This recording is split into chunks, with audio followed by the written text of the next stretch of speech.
কিছু নির্ধারণ করে, যেমন প্রত্যেকটি জিনিসের সীমারেখা। শরীরের মধ্যে থাকা জল, তার মাত্রাও এই নিয়তি নির্ধারিত করে রেখেছে। কি করে? দেখুন, যদি সঠিক সময়ে আপনি পরিশ্রম করে নিজের ঘাম না ঝরান, তাহলে কিছু সময় পরে আপনার চোখের জল অবশ্যই ঝরবে। কারণ সবকিছু যদি ভাগ্যের জোরে পেয়ে যাওয়া যায়, তাকে কর্মের দ্বারা সামলে রাখতে হয়। যদি পরিশ্রম করতে থাকেন, তাহলে যা পেয়েছেন তা সামলে রাখতে পারবেন, আর যা যা আপনি পেতে চান তা অবশ্যই পাবেন। কিন্তু যদি পরিশ্রমের থেকে দূরে থাকেন, তাহলে যা পেয়েছেন তা তো হারিয়ে ফেলবেনই, আর যা পেতে চান তার তো কোনো প্রশ্নই ওঠে না, আর বয়ে যাবে শুধুমাত্র অশ্রু। এবার সিদ্ধান্ত আপনার। কি ঝরাতে চাইবেন আপনি? ঘাম নাকি অশ্রু? রাধা রাধা। এই জীবনে মানুষ শুধু তিনটি জিনিসের পেছনে ছোটে: ছায়া অর্থাৎ সঙ্গী সম্মান, কায়া অর্থাৎ সুন্দর বলিষ্ঠ শরীর, আর তৃতীয় হল মায়া অর্থাৎ ঐশ্বর্য। এবার অবাক করার মতো বিষয় হলো, সময় এলে পরে এই তিনটি বস্তুই সবার আগে আপনাকে ত্যাগ করে। অন্ধকারে ছায়া আপনাকে ত্যাগ করে, বার্ধক্যে কায়া আপনাকে ত্যাগ করে, আর অন্তিম সময়ে মায়াও আপনাকে ত্যাগ করে। এগুলো কিছুই কাজে আসে না যার পেছনে আপনি সারা জীবন দৌড়েই যাচ্ছিলেন। যদি কিছু কাজে লাগে, তা হলো আপনার প্রেমপূর্ণ ব্যবহার যা আপনি সংসারকে দিয়েছেন। এ হলো সেই প্রেম যা অন্ধকারে প্রদীপ হয়ে আপনাকে আলো দেবে। এ হলো সেই প্রেম যা বার্ধক্যে হাত রূপে আপনাকে শক্তি দেবে, সহায়তা করবে। আর যখন আপনার কাছে অর্থ থাকবে না, তখন এই প্রেমই আপনাকে সামর্থ্য যোগাবে।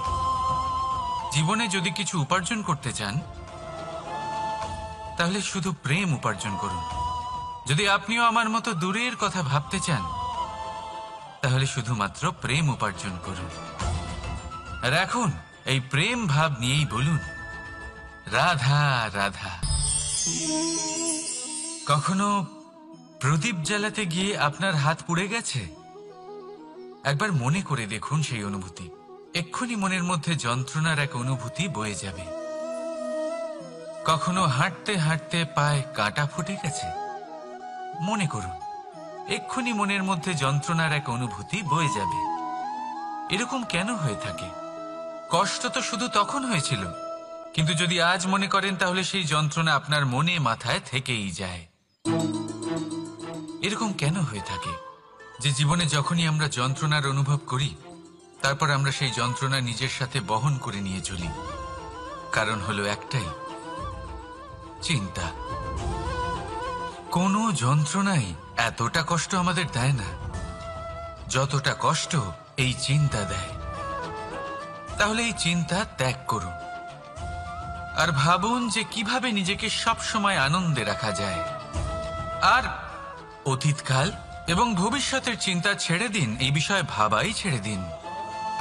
শুধুমাত্র এটা ভেবে নিন যে আজ আমায় নিজেকে আনন্দে রাখতে হবে, যে করেই হোক। এটা করা শুরু করে দিন। তারপর আপনি দেখবেন আপনার কাল, পরশু, পরের সপ্তাহ, সমস্ত মাস, সমস্ত বছর, পরের বছর, সম্পূর্ণ জীবন আপনি শুধুমাত্র প্রসন্নতাই পাবেন। এবার আসুন এই প্রসন্নতার সাথেই বলুন, রাধা রাধা। কখনো ভেবে দেখেছেন আমরা জিহ্বার সাথে সাথে কান কেন পেয়েছি? এবার আপনি বলবেন, এ তো সহজ কথা, যাতে আমরা কথা বলার সাথে সাথে শুনতেও শিখি। এবারের আরো একটা গুরুত্ব আছে। আগে আমাকে বলুন, নিজের প্রশংসা শুনতে কার না ভালো লাগে? সবারই ভালো লাগে। এটাই হলো মূল কথা। যদি এই কান দিয়ে আপনি নিজের প্রশংসা শুনতে চান, তাহলে সর্বপ্রথম এই জিহ্বা দিয়ে অন্যের প্রশংসা করতে শিখুন। এবার প্রশংসার বিষয়ে একটা অত্যন্ত গুরুত্বপূর্ণ কথা আপনাদের বলি। কখনো যদি কারোর প্রশংসা আপনি করেন, তাহলে সবার আগে সেই ব্যক্তির উৎসাহ বেড়ে যায়, আর তারপর নিজে যদি ভেবে দেখেন, তাহলে নিজের মনেও সন্তুষ্টি আর প্রশান্তি চলে আসে। আর একবার যদি এই মন প্রশান্তিতে ভরে যায়, তারপরে কেউ প্রশংসা করুক বা না করুক, কিচ্ছু যায় আসে না। সেই জন্য সবসময় অন্যের সম্মান করবেন, স্নেহ করবেন, প্রশংসা করবেন, সুখ ভাগ করে নেবেন। যার মধ্যে যেটা ভালো আছে তা বলুন, তাকে মনে করান তিনিও ভালো, তার উৎসাহ বাড়িয়ে তুলুন। তিনি জীবনে সামনে এগোবেন, আর এই ব্রহ্মাণ্ড আপনাকে কখনো পিছিয়ে থাকতে দেবে না। রাধা রাধা। সত্য এবং অসত্য দুটোর মধ্যে পার্থক্য কি আছে? পার্থক্য হলো অ অক্ষরটার। এবার অ দিয়ে হতে পারে আরম্ভ, অ দিয়ে হতে পারে অন্ত। সত্য হলো সেটা যেখানে সমস্ত পথের আরম্ভ হয়, অসত্য সেটা যেখানে সমস্ত পথের শেষ হয়। এবার এরা চলতে হয়তো পারে না, কিন্তু তাও ছাপ রেখেই যায়। সত্য সেই ছাপ রেখে যায় যা একটা উজ্জ্বল উৎকৃষ্ট উদাহরণ হতে পারে, আর অসত্য সেই উদাহরণ তৈরি করে যা একটা কলঙ্কিত ইতিহাস তৈরি করে। এখন আপনি আগামী সময়ের জন্য কেমন ছাপ রেখে যাবেন, এই সিদ্ধান্ত পুরোপুরি আপনার। রাধা রাধা। চলুন একটা প্রশ্ন করি। কোনো মানুষকে জিজ্ঞাসা করবেন যে সে মূর্খ, অলস, বিবেকহীন, অসফল, এইসব বিশেষণ দিয়ে নিজেকে পরিচিত করতে চাইবে? না। কাউকে জিজ্ঞাসা করুন আপনি কি মূর্খ? না। আপনি কি অসফল হয়েছেন? না। আপনি কি বিবেকহীন? না। এবার বলুন, আপনি জীবনে মূর্খ, বিবেকহীন হবার জন্য কোনো ভালো পরিকল্পনা বানিয়েছেন? উত্তর পাবেন না। কারণ কোনো পরিকল্পনা বানানো হয় না যাতে আপনি মূর্খ বা অসফল হন। মানুষ মূর্খ বা অসফল তখন হন যখন কোনো পরিকল্পনাই থাকে না। দেখুন, একটাই ছোট জীবন, তাকে স্থির করুন যাতে অনেক বেশি সংখ্যক মানুষকে আপনি জুড়ে রাখতে পারেন, অনেক বেশি শান্তি পেতে পারেন, অধিকতর সাফল্য লাভ করতে পারেন, বেশিরভাগ মানুষের পথপ্রদর্শক হয়ে তাদের মঙ্গল করতে পারেন। অসফল হয়ে বাড়িতে বসে থাকার চেয়ে ভালো হলো যে আপনি একটা পরিকল্পনা করে অসফল হন, কারণ তখন আপনার কাছে আরও একটা বিকল্প থাকবে, একটা নতুন পরিকল্পনা বানানোর, তাকে সার্থক করার।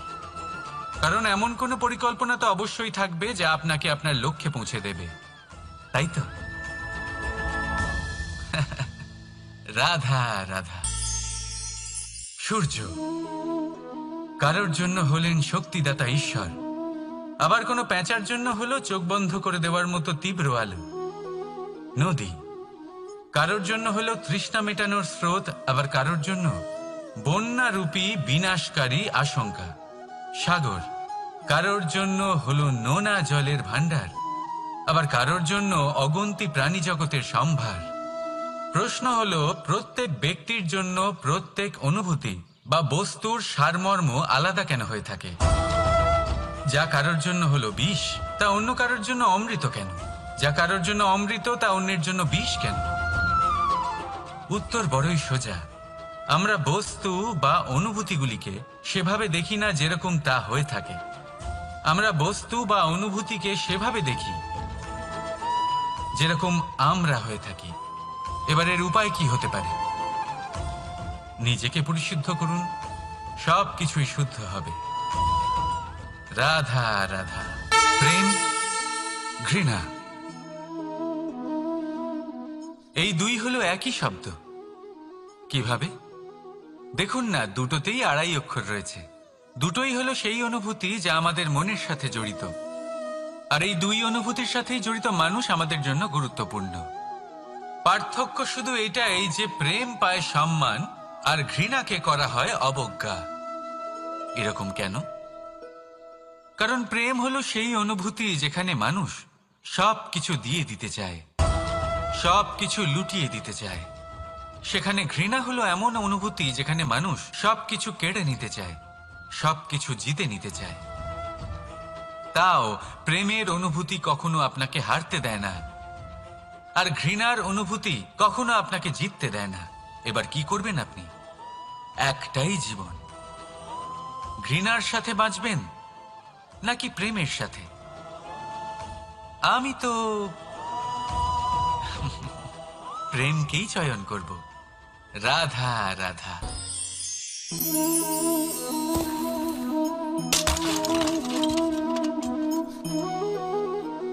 এ কি হলো? আমি আঘাত পেতেই এটা হাত থেকে পড়ে গেল কেন, ভেঙে গেল কেন? এবার আপনি বলবেন এরকমই তো হয়ে থাকে এই জীবনে, এই সংসারে। আঘাত লাগার পরে আমাদের হাতে যা থাকে তা পড়ে যায়, যা তৈরি হয় তা ভেঙেও যায়। কিন্তু এটা কি সত্যি? আপনাকে একটা কথা বলে রাখি, আঘাত পেয়ে পড়ে যাবার পরে সংসারের যে কোনো বস্তুই হাত থেকে পড়ে যাক না কেন, সাফল্য অবশ্যই আসে। যতই খারাপভাবে আপনি পড়ে যান, আপনি আঘাত পান, ভবিষ্যৎ অবশ্যই ভালো হবে। কারণ এই আঘাত, অসফলতা, এই অসুবিধা, এগুলো আমাদের এমনভাবে পরিশুদ্ধ করে যেমন আগুন সোনাকে করে থাকে। সেজন্য জীবনে শুধু সামনে এগোতে থাকুন, দৃঢ়তার সাথে এগোতে থাকুন, আর কখনো আঘাত পেয়ে পড়ে যেতে ভয় পাবেন না। কারণ এটা আসন্ন সাফল্যের সংকেত। আর সাফল্য তখনই আসবে যখন আপনি পড়ে যাবেন, যখন আপনি আবার উঠে দাঁড়াবেন এবং আপনি আবার জীবনে সামনে এগোতে থাকবেন। রাধা রাধা। সময় অত্যন্ত কঠোর প্রভু।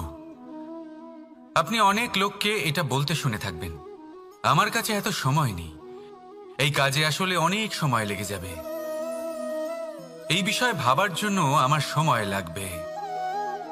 আচ্ছা, আমি আপনাকে একটা কথা বলে রাখি, যদি আপনি এটা নিশ্চিত করার জন্য বেশি সময় নিয়ে ফেলেন যে আপনার কি করা উচিত, তাহলে সময় এটা নিশ্চয়ই করে নেবে যে আপনার সাথে কি করা যেতে পারে।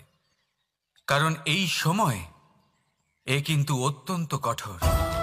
যতক্ষণ আপনার সাথে রয়েছে এর সমাদর করতে শিখুন, এর সম্মান করতে শিখুন, এর সদ্ব্যবহার করতে শিখুন।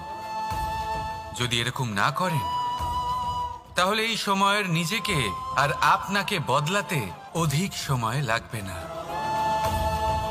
তাহলে আসুন, এবার সময় এসে গেছে ভালোবেসে বলার রাধা রাধা। এই পাথর দেখছেন আপনি, নদীর তলদেশে পাওয়া যায়। প্রয়াস করতে থাকে যাতে নদীর জল প্রবাহকে আটকাতে পারে। আটকাতে কি পারে? কখনোই নয়, বরং তার ধারালো কোণাগুলো মসৃণ হয়ে যায়। এবার এ থেকে কি শিক্ষা পাওয়া যায়?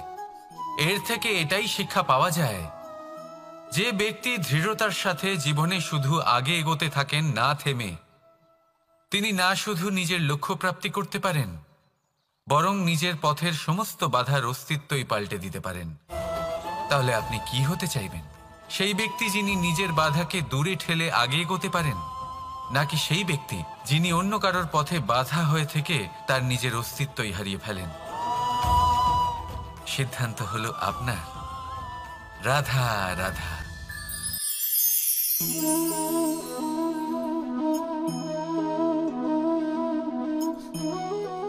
এই শুকনো পাতা দেখতে পাচ্ছেন? এটা কখনো গাছের ডালে ছিল, সবুজ তরতাজা, বৃক্ষকে পুষ্টি দান করত। কিন্তু যেই এটা শুকিয়ে গেল, যেই ও পুষ্টি সরবরাহ করা বন্ধ করে দিল, ওকে ফেলে দেওয়া হলো। এবার আপনি বলবেন এটাই তো হলো সত্যি, এটাই তো হলো সংসারের তিক্ত সত্যি। এই সংসার ততক্ষণ পর্যন্তই আপনাকে নিজের সাথে রাখবে যতক্ষণ আপনি নিজেকে উপযুক্ত বানিয়ে রাখতে পারবেন।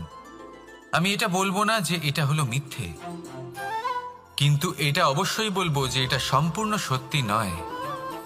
সম্পূর্ণ সত্যি হলো এটাই যে যদি আপনি চান তাহলে চিরকালের জন্য সংসারকে পুষ্টি দান করতে পারেন, আর চিরকালের জন্য সংসার আপনাকে নিজের সঙ্গে রাখতে পারে।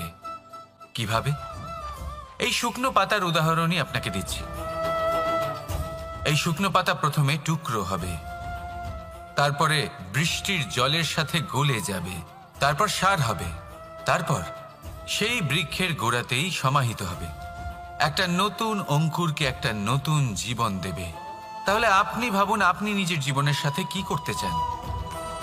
যদি কখনো আপনি পড়ে যান, অসফল হয়ে থাকেন, তাহলে আপনি কি এই উৎসাহ হারিয়ে ফেলবেন, নাকি আবার উঠে দাঁড়াবেন আর আবার এক নতুন সংসারের রচনা করবেন? সিদ্ধান্ত আপনার। রাধা রাধা। এই ধৈর্য কি কোনো গুণ, কোনো অনুভূতি, কোনো দৃষ্টিভঙ্গি? আমার জন্য ধৈর্য এক বাহন। আপনি হয়তো ভাবছেন এই কেমন বাহন? বাহন তো ঘোড়া হতে পারে, হাতি হতে পারে, উটও হতে পারে, কিন্তু ধৈর্যকে বাহন বানানো মানে? চলুন আপনাকে একটা কথা বোঝাই। পৃথিবীতে এমন কোনো বাহন নেই যে তার আরোহীকে আছড়ে ফেলেনি। সেটা উট হোক বা হাতি হোক বা ঘোড়া হোক, চলতে চলতে কখনো নড়বড় করেই বসে। তারপর সেই আরোহী পড়ে কারোর পায়, তারপর পড়ে তার নিজের নজরে। কিন্তু ধৈর্যরূপী বাহন কখনো কাউকে ফেলে না, কখনো না। না সেই আরোহী কারোর পায়ে পড়ে, আর না তো নিজের নজরে। কারণ ধৈর্য আপনাকে বিবেক প্রদান করে, বিবেক আপনাকে পরিকল্পনায় সাহায্য করে, আর পরিকল্পনা প্রদান করে আপনাকে শক্তি, আপনার লক্ষ্যের দিকে অগ্রসর হওয়ার। বুঝলেন?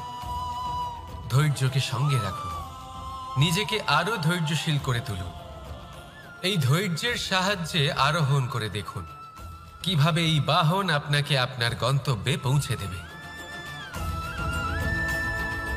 রাধা রাধা। অর্ধাঙ্গিনী। আপনার জীবনে অর্ধাঙ্গিনীর ভূমিকা কি হতে পারে? আপনি বলবেন সেরকমই যেমন আমার জীবনে রুক্মিণীর ভূমিকা। এটা সত্যি, কিন্তু এটাও সত্যি কথা যে আমার আর রুক্মিণীর এই সম্পর্ক, তাকে আরো গভীর করার জন্য অত্যন্ত প্রয়োজনীয় হলো আমরা প্রথমে বন্ধু হই। একজন ভালো স্বামী বা স্ত্রী হবার প্রথম পদক্ষেপ বন্ধুত্ব, অর্থাৎ সখা প্রেম।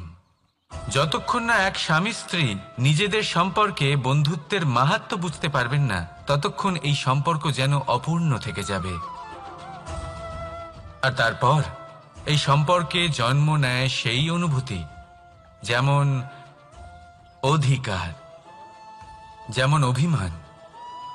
এই দুই ভাবনা যা এই সম্পর্ক ভাঙার প্রথম পদক্ষেপ হয়ে থাকে। সেই জন্য নিজের দাম্পত্য জীবনে অধিকার ফলানোর আগে নিজেকে জিজ্ঞাসা করুন, আপনি কি আপনার জীবনসঙ্গীর সব থেকে ভালো সখা হতে পেরেছেন? সম্পর্ক আরো উন্নত হবে। রাধা রাধা। বিবাহ। একজন নারীর জীবনে বিবাহের গুরুত্ব কতটা? আসুন আমরা কথা বলি রুক্মিণীকে নিয়ে। একজন নারী যিনি পবিত্র মানসিকতা নিয়ে কাউকে ভালোবেসেছেন, তাকে বিয়ে করতে চেয়েছেন। এবার বিয়ে মানে কাউকে পাওয়া, মানে কারোর হাত ধরে আগামী সমস্ত জীবন তার সাথে কাটিয়ে দেওয়া। এবার আমার হাত ধরে রুক্মিণী বিয়ের সুখ তো নিশ্চয়ই পেয়েছে, কিন্তু ওর এই প্রেমের যাত্রা, এর অন্ত হলো না, বরং তা শুরু হলো। এবার রুক্মিণীর জীবনে সেই অধ্যায় শুরু হয়ে গেছে যেখানে ওকে সেই মানুষকে বুঝতে হবে যার হাত ধরে সমস্ত জীবন অতিবাহিত করার সিদ্ধান্ত নিয়েছে সে। এবার এরকম একটা সময় প্রত্যেকের জীবনে এসে থাকে। প্রত্যেকের মানে আপনারও। আপনার জীবনেও এমন এক সময় আসবে, তার জন্য তৈরি থাকুন। নিজের মনে যা যা বিকার আছে তা কোথাও ত্যাগ করে আসুন, আর পরিশুদ্ধ ভালোবাসা দিয়ে, পবিত্র মন দিয়ে নিজের জীবন সাথীকে বোঝার চেষ্টা করুন, কোনো আশা না রেখে। যদি এরকম করতে পারেন তবেই কঠিন পরীক্ষায় উত্তীর্ণ হবেন, নয়তো নয়। রাধা রাধা। অনেকে আমাকে অনেকবার জিজ্ঞেস করেছেন যে কানাই, রুক্মিণী হলো তোমার অর্ধাঙ্গিনী, তাহলে কেন ওর এই যাত্রা এত কঠিন হলো? কেন তোমার এই অগাধ অখণ্ড ভালোবাসা পাওয়ার জন্য ওকে এত কঠিন পরীক্ষার সম্মুখীন হতে হলো? আসুন আমি আপনাকে একটা কথা বোঝাই। অগাধ অখণ্ড ভালোবাসার এই পথ, তা তো কঠিনই হবে। এবার এরকমই এক যাত্রা করতে হয়েছে রুক্মিণীকে, পরিশুদ্ধ ভালোবাসা বুঝতে পারার যাত্রা। এমন ভালোবাসা যা কিনা ক্রোধ, ভয়, মোহ, অধিকার, অহংকার, হিংসা এই সমস্ত বিকারের ঊর্ধ্বে। এবার এই যাত্রায় ওকে সাহায্য করবে রাধা।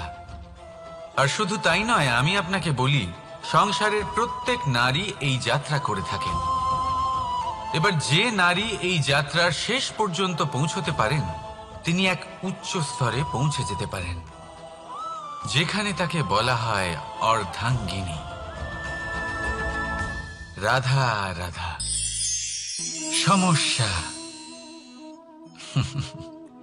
এবারে বলুন, সমস্যা কার জীবনে নেই? প্রত্যেকের জীবনে সমস্যা থাকেই। হ্যাঁ ঠিক আছে, জীবন আছে যখন, তখন সময়ের সাথে সমস্যাও আসবে। কিন্তু প্রত্যেক সমস্যাই কি সময়ই নিয়ে আসে? না, আপনি সমস্ত সমস্যার দায় সময়কে দিতে পারেন না। বেশিরভাগ সমস্যা তো এমন হয়ে থাকে যাদের আমরা নিজেরাই ডেকে আনি। হে সমস্যা, এসো, আমি তোমার জন্য অপেক্ষা করছি। কিভাবে? এবার এটা নির্ভর করছে আপনার হ্যাঁ বা না এর ওপরে। বেশিরভাগ সমস্যাই এই জন্য আসে যেহেতু আমরা বারবার হ্যাঁ বলতে থাকি, আর বেশিরভাগ সমস্যা এই জন্যই আসে যেহেতু আমরা সঠিক সময় না বলতে পারি না। সেই জন্য না ভেবেচিন্তে কোনো কথা বা কোনো প্রস্তাবের সমর্থন করলে তা আপনাকে খুব বড় বিপদে ফেলে দিতে পারে। সেইখানেই কখনো না না বলতে পারা, তা আপনাকে তার থেকেও বড় বিপদে ফেলে দিতে পারে। তাই মনে রাখবেন, এই অত্যন্ত জরুরি শিক্ষা। সব সময় খুব ভেবে চিন্তেই হ্যাঁ বলবেন, আর দৃঢ়তার সাথে না বলবেন। আর বিশ্বাস করুন, আপনার জীবন অত্যন্ত সুখময় হয়ে যাবে। তাহলে আসুন আমার সাথে ভালোবেসে বলুন, রাধা রাধা। সাফল্য। সাফল্য এই পৃথিবীতে কে না পেতে চান? প্রত্যেক মানুষ চান যেন সাফল্য নিজে এসে তার কাছে ধরা দেয়। এবার সাফল্য তাদের কাছে এসে ধরা দেয় যারা নিজের পা ধরাতলে রেখে চলেন, যারা স্বপ্নের জগতে বিচরণ না করে বাস্তবের মাটিতে পা রেখে চলেন, এবং তাও দৃঢ়তার সাথে। সাফল্য তারা পান না যারা বাড়িতে বসে বসে শুধু স্বপ্ন দেখেন। সাফল্য নিজে থেকে তাদের কাছেই আসে যারা নিরন্তর চেষ্টা করেন, যারা পরিশ্রম করেন আর নিজের এই জীবনকে অন্যের কাছে সফল করে দেখান। তাহলে সিদ্ধান্ত হলো আপনার। সফল সবাই হতে চান, স্বপ্ন সবাই সার্থক করতে চান। স্বপ্ন তখনই সার্থক হয় যখন পরিশ্রম করবেন, আর সাফল্য তখনই আপনার সাথে থাকবে যতক্ষণ আপনি বিনম্র থাকবেন। তাহলে আসুন আমার সাথে ভালোবেসে বলুন, রাধা রাধা। এই পুষ্প দেখতে পাচ্ছেন আপনি? কি সুন্দর এই পুষ্প। সবাই চায় এরকম কোনো এক পুষ্প সে নিজের করে নেবে, নিজের কাছে রাখবে। এবার ভাবুন, এই পুষ্প যে সম্মান পায় তা কিসের জন্য পায়? শুধু কি তাকে সুন্দর দেখতে বলে? আসুন আপনাকে একটা কথা বোঝাই। এই ফুল যখন গাছে থাকে তখন এই রূপ আমাদের আকর্ষণ করে। এই ফুল দিয়ে যদি আপনি মালা বানান, কোনো মূর্তিতে দেন, তাহলে তা সম্মানের নিদর্শন হয়। এবার এই ফুলই যদি আপনি বিছানাতে ছড়িয়ে দেন, তাহলে সেই দৃশ্য দেখে সেই সুবাসে আপনার মন পুলকিত হয়ে ওঠে। কিন্তু ভাবুন, এই পুষ্পই যদি আপনি চিতায় সাজান, তাহলে এই পুষ্পকে আর কেউ সম্মান করে না। এ কিরকম কথা? সেই একই পুষ্প এক পরিস্থিতিতে সম্মান পাচ্ছে, এক পরিস্থিতিতে নয়। কেন? কারণ এতেই লুকিয়ে রয়েছে একটা গুরুত্বপূর্ণ শিক্ষা। এর সারমর্ম হলো এটাই যে এই সম্মান ব্যক্তি বা বস্তুকে করা হয় না, সম্মান করা হয় সময় এবং পরিস্থিতিকে। এবার এই যে সময়, তা কখনোই আমাদের বশে থাকে না। আমাদের বশে থাকে পরিস্থিতি। আমাদের পরিস্থিতি কেমন হবে তার সিদ্ধান্ত স্বয়ং আমরাই নিই। আর যেরকম আমাদের পরিস্থিতি হবে সেরকমই আমাদের সম্মান করা হবে। তাহলে আসুন আমার সাথে ভালোবেসে বলুন, রাধা রাধা। আপনি কখনো কোনো ঝর্ণার ধারে বসে থাকুন আর সেই ধ্বনি শুনতে থাকুন।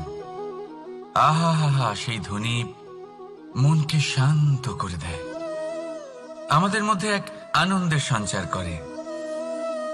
একেই আমি বলি নৈসর্গিক সঙ্গীত। কখনো ভেবে দেখেছেন এই সঙ্গীত উৎপন্ন করার জন্য জলকে কত পরিশ্রম করতে হয়, কি না করতে হয়? ভেবে দেখুন, সেই জল কোথা কোথা থেকে পড়েছে, কত কত পাথরের সাথে ধাক্কা খেয়েছে, কত তীক্ষ্ণ পাথরের সাথে সম্মুখীন হয়েছে, তাকে কিভাবে পার করেছে, নিজের শরীরের সাথে লেগে থাকা সেই পাথরের সাথে কিভাবে সংঘর্ষ করেছে, কিভাবে সামনে এগিয়েছে। ভাবুন, এই সব কিছু হওয়ার পরেই সেই সঙ্গীত উৎপন্ন হয়েছে। এই ঝর্ণার এই মধুর সঙ্গীত কখনো আপনার কান পর্যন্ত পৌঁছতই না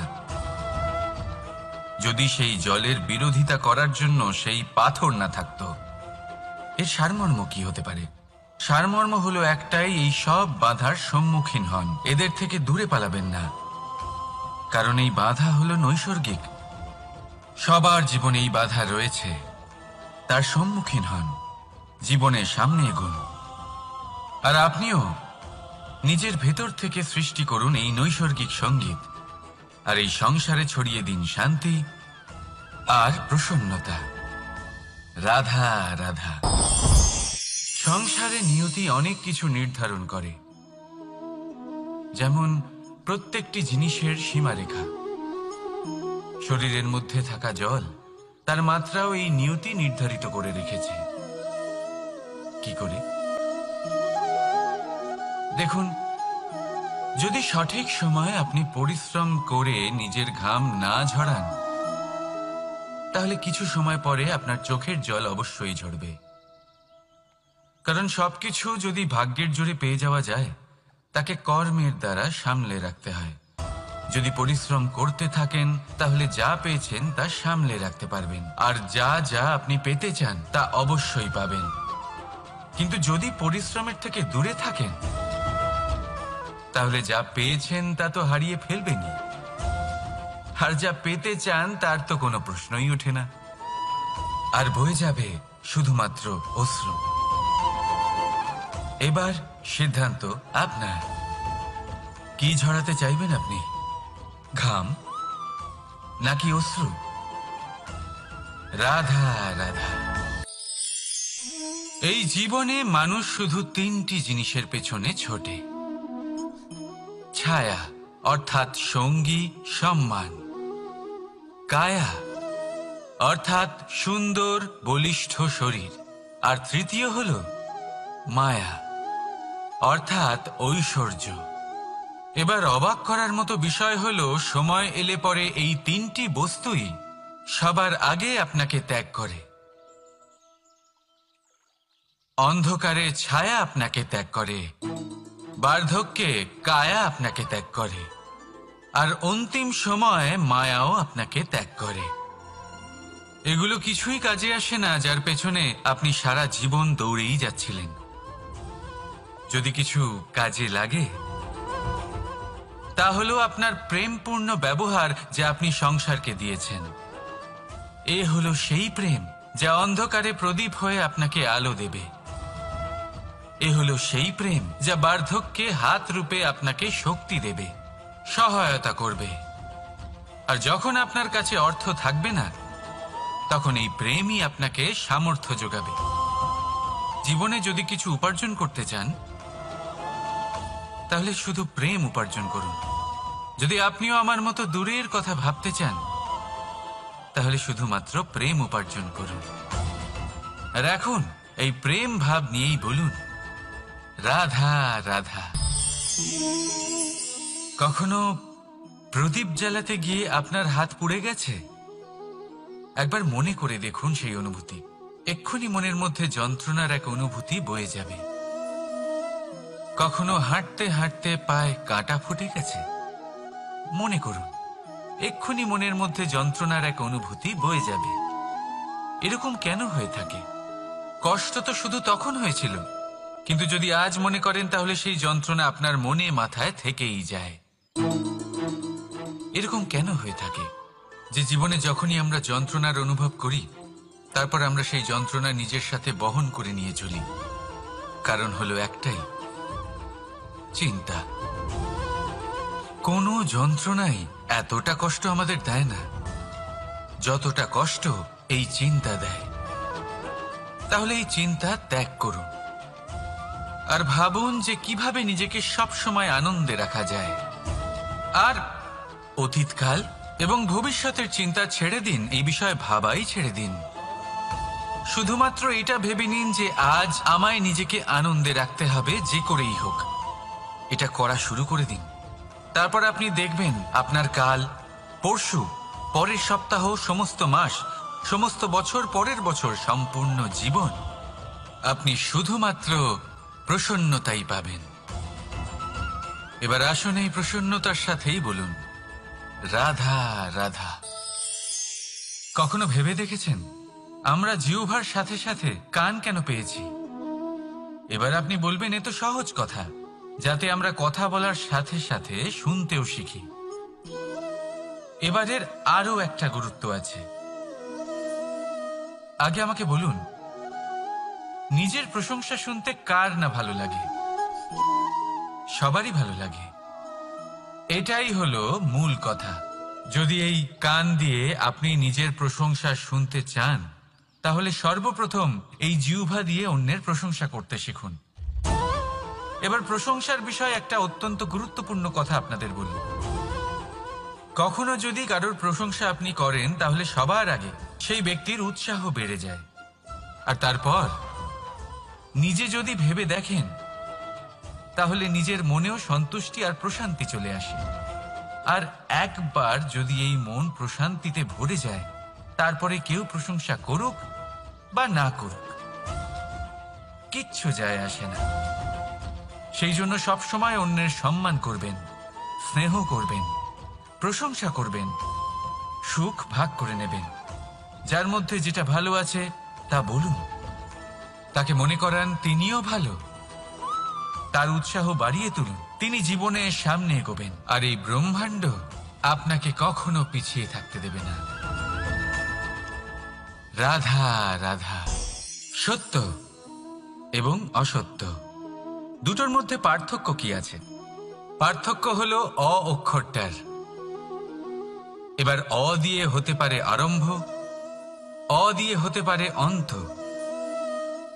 সত্য হলো সেটা যেখানে সমস্ত পথের আরম্ভ হয়, অসত্য সেটা যেখানে সমস্ত পথের শেষ হয়। এবার এরা চলতে হয়তো পারে না, কিন্তু তাও ছাপ রেখেই যায়। সত্য সেই ছাপ রেখে যায় যা একটা উজ্জ্বল উৎকৃষ্ট উদাহরণ হতে পারে, আর অসত্য সেই উদাহরণ তৈরি করে যা একটা কলঙ্কিত ইতিহাস তৈরি করে। এখন আপনি আগামী সময়ের জন্য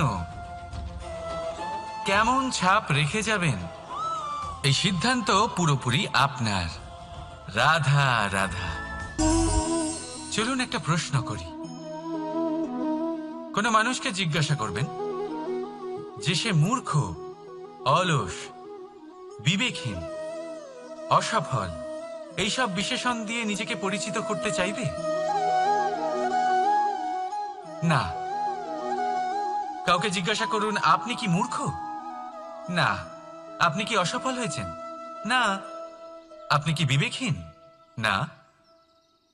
এবার বলুন, আপনি জীবনে মূর্খ ও বিবেকহীন হবার জন্য কোনো ভালো পরিকল্পনা বানিয়েছেন? উত্তর পাবেন না। কারণ কোনো পরিকল্পনা বানানো হয় না যাতে আপনি মূর্খ বা অসফল হন। মানুষ মূর্খ বা অসফল তখন হন যখন কোনো পরিকল্পনাই থাকে না। দেখুন, একটাই ছোট জীবন, তাকে স্থির করুন যাতে অনেক বেশি সংখ্যক মানুষকে আপনি জুড়ে রাখতে পারেন, অনেক বেশি শান্তি পেতে পারেন, অধিকতর সাফল্য লাভ করতে পারেন, বেশিরভাগ মানুষের পথপ্রদর্শক হয়ে তাদের মঙ্গল করতে পারেন। অসফল হয়ে বাড়িতে বসে থাকার চেয়ে ভালো হলো যে আপনি একটা পরিকল্পনা করে অসফল হন, কারণ তখন আপনার কাছে আরও একটা বিকল্প থাকবে, একটা নতুন পরিকল্পনা বানানোর, তাকে সার্থক করার। কারণ এমন কোনো পরিকল্পনা তো অবশ্যই থাকবে যা আপনাকে আপনার লক্ষ্যে পৌঁছে দেবে, তাই তো? রাধা রাধা। সূর্য কারোর জন্য হলেন শক্তিদাতা ঈশ্বর, আবার কোনো প্যাঁচার জন্য হলো চোখ বন্ধ করে দেওয়ার মতো তীব্র আলো। নদী কারোর জন্য হলো তৃষ্ণা মেটানোর স্রোত, আবার কারোর জন্য বন্যারূপী বিনাশকারী আশঙ্কা। সাগর কারোর জন্য হলো নোনা জলের ভাণ্ডার, আবার কারোর জন্য অগন্তি প্রাণী জগতের সম্ভার। প্রশ্ন হলো, প্রত্যেক ব্যক্তির জন্য প্রত্যেক অনুভূতি বা বস্তুর সারমর্ম আলাদা কেন হয়ে থাকে? যা কারোর জন্য হলো বিষ, তা অন্য কারোর জন্য অমৃত কেন? যা কারোর জন্য অমৃত, তা অন্যের জন্য বিষ কেন? উত্তর বড়ই সোজা। আমরা বস্তু বা অনুভূতিগুলিকে সেভাবে দেখি না যেরকম তা হয়ে থাকে। আমরা বস্তু বা অনুভূতিকে সেভাবে দেখি যেরকম আমরা হয়ে থাকি। এবার এর উপায় কি হতে পারে? নিজেকে পরিশুদ্ধ করুন, সব কিছুই শুদ্ধ হবে। রাধা রাধা। প্রেম, ঘৃণা, এই দুই হলো একই শব্দ। কিভাবে? দেখুন না, দুটোতেই আড়াই অক্ষর রয়েছে। দুটোই হলো সেই অনুভূতি যা আমাদের মনের সাথে জড়িত, আর এই দুই অনুভূতির সাথেই জড়িত মানুষ আমাদের জন্য গুরুত্বপূর্ণ। পার্থক্য শুধু এটাই যে প্রেম পায় সম্মান আর ঘৃণাকে করা হয় অবজ্ঞা। এরকম কেন?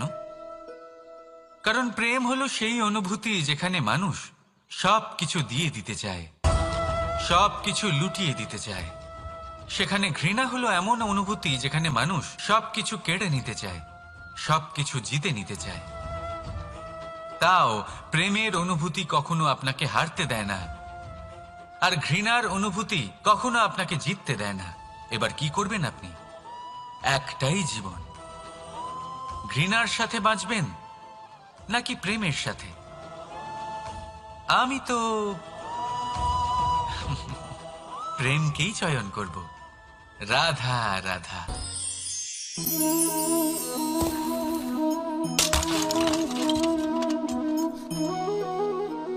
এ কি হলো?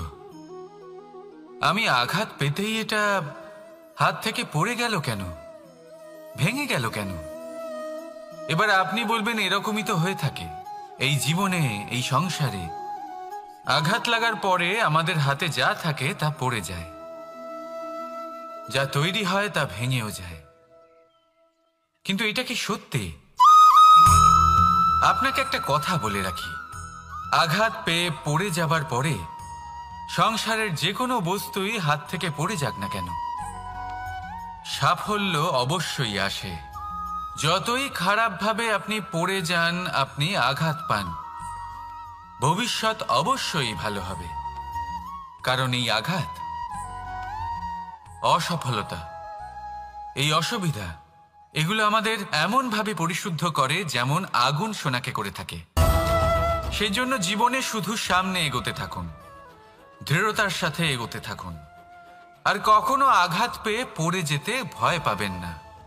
কারণ এটা আসন্ন সাফল্যের সংকেত। আর সাফল্য তখনই আসবে যখন আপনি পড়ে যাবেন, যখন আপনি আবার উঠে দাঁড়াবেন এবং আপনি আবার জীবনে সামনে এগোতে থাকবেন। রাধা রাধা।